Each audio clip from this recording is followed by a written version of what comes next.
as a believer, your talk should be one of faith. Oh Lord, one that says to God, I trust you no matter what. Come on. But many of us, we have been talking anything but faith. Jesus had to get his own disciples when the storm arose. And instead of them believing that they would do what he said, which was go to the other side, they began to cry like little bitty boys or little children and threw a temper tantrum to Jesus, accusing him of not caring about them, even though he had been taking good care of them for months. So, oh God, somebody need to listen to me. Yet in the moment where they needed to exercise their faith, instead of them talking a talk that says, I trust you, God, they were accusing God. You better watch your mouth as a child of God, because God expects you to talk faith no matter what you are going through. He expects you to talk faith no matter what this world is going through. You should always be a faith talker and one that backs it up with a faith walk.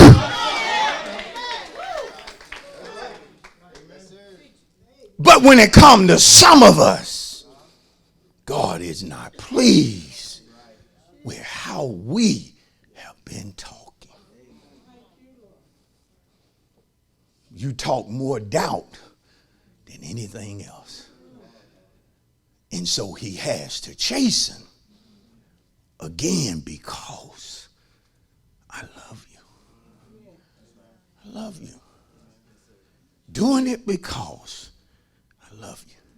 And see, a good pastor, if a good pastor or shepherd loves the sheep, he will also correct the sheep.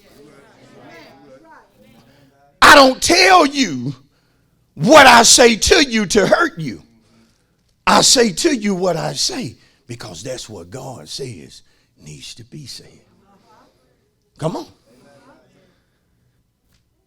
And so when God starts rebuking, and when he starts chastening, the one thing to remember is that he does so because he loves me. Woo!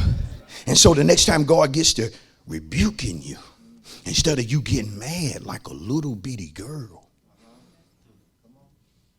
remain a woman and just realize this you loving on me. This you loving me, Lord. This you reminding me that I'm your child. And you got the right as daddy to pull out the belt, to pull out the switch. So don't you ever say, well, I can do what I want. I can say what. No, you can't. You've been bought with a price. You are not your own. Woo, is this word too hard? Even the things we do in the privacy of our own home, God can rebuke and chasten us for doing it.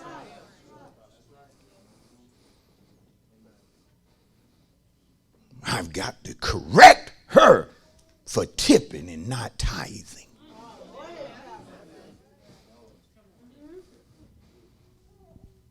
Notice the book of Hebrews.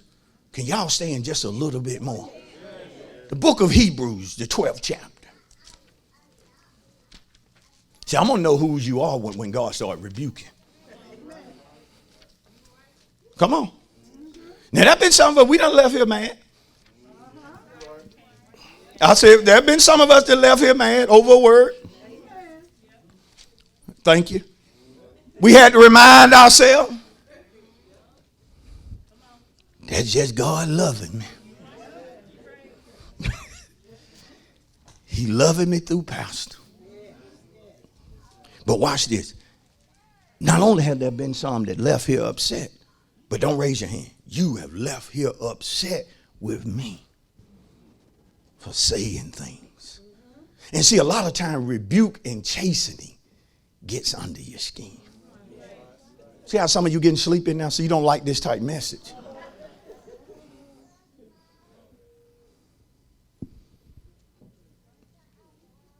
But see, you got to learn to mature and go through your process when you get upset with pastor. Go through the process. You ain't the only one. Just go on through the process. Talk to some mature saints sometime. Oh, pastor, that word today. He looking right at me when he says such and such. I know he's talking to me. But see, you got to learn to go on through your process. Because some of us not mature enough just to hear and say, oh, well, that's you, God. Hey, so be it. Got to change. Got to repent. A lot of us still get upset. Yeah, we do. We still get upset. And we say things to people we think we can trust. It's quiet in here. Now notice Hebrews 12 and 10. You got to learn something about this. See, this is when we have to be taught. And again, this type message won't be taught at every church. Hebrews 12 and 10. For they indeed for a few days chasten us. Watch this, talking about parents, natural parents. As seemed best to them. But he for our profit. That we may be partakers of his holiness. For they indeed for a few days chasten us as seemed best to them. But he, our God, for our profit. That we may be partakers of his what? Holiness. See, the only way to live a holy life is you allowing God to rebuke and chasten you. Without chastening, we can't be a holy people. Come on. And he called us as a holy people. For he said, be ye holy as I am also what? Holy. But I can't be holy without his rebuke. It takes God correcting us to help us live a holy life. Or else we would do things that we feel is okay. But God would feel like, hey, I don't like that.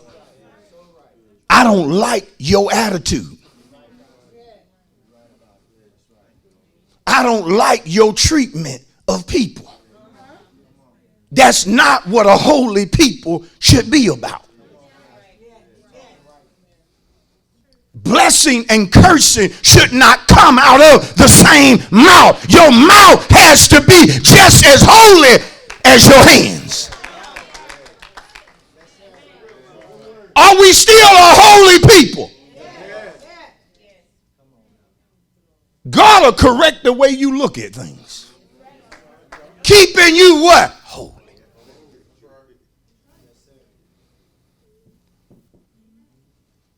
I'm almost done. He does it for our profit. Watch this. What's another word for profit? For our benefit. But this is one I want you to really know. For our betterment. When God gets to rebuking and correcting, he's doing so to make us better. God ain't trying to hurt you. God trying to make you better. That correction is coming, brother, to make you a real man. Come on. Not just one who talks.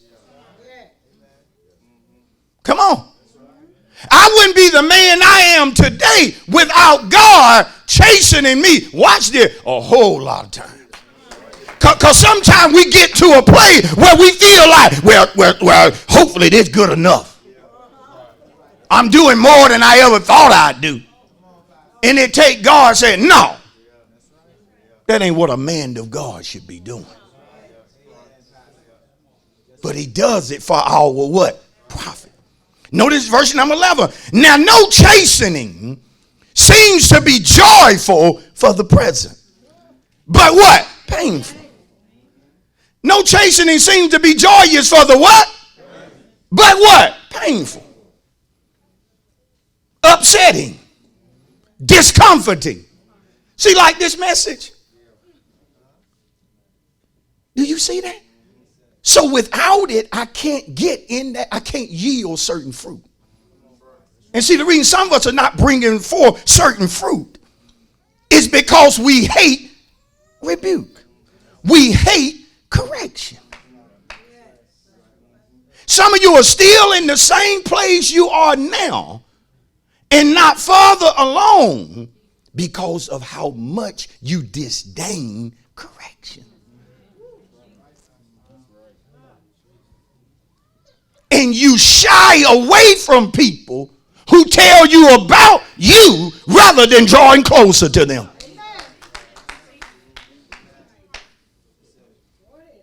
Some of you go on long spells of temper tantrums. And your only thing against a person is that they were bold enough to tell you the truth.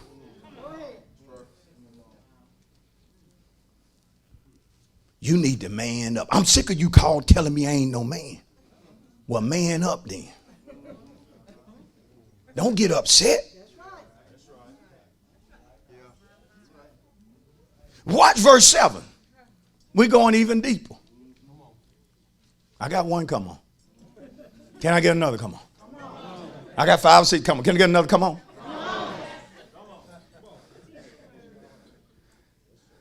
Y'all record this day now as the day I needed to pump and prime y'all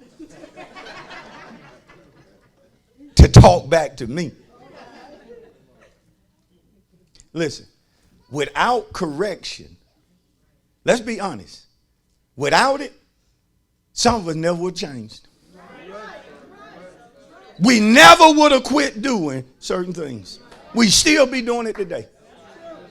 And not only would we be doing it, we'll still be trying to justify it as right.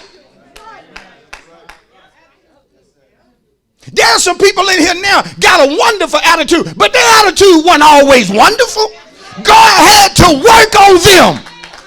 They were as mean and hateful as any other sinner, but now they're humble, they're meek. What happened? God got to working on that girl. Why? Because he knew when he brought Boaz that Boaz wouldn't put up with it. And even now, some of us, if we be honest, God is working on our attitude. God will work on you on the job. Your supervisor say something to you, you don't look right, and God will tell you, straighten yourself up. I put you here for purpose. Often promotions come after correction. When God get the rebuke in you, don't you think he's hating on you? He's trying to take you to the next step. Boy, I said something then. When God get to constantly rebuking and correcting and chastening, he's trying to take you higher. Come on. Has anybody ever just felt like God just picking on you? Come on, we in overtime. I got to let it go. Hebrews 11:7. If you endure chastening, if you endure what? If you endure what? God deals with you as sons. For what son is there whom a father does not chasten? See, when we endure chastening, then God says, hey, you mine. You mine now. Because you done learned to endure chastening. Which says about some of us, we're not God's. We're not God's because we don't endure change. You're not a son. You're not a daughter. How do you know, God? Every time I chasten you, you run. But see, you're my son when you stay and you endure.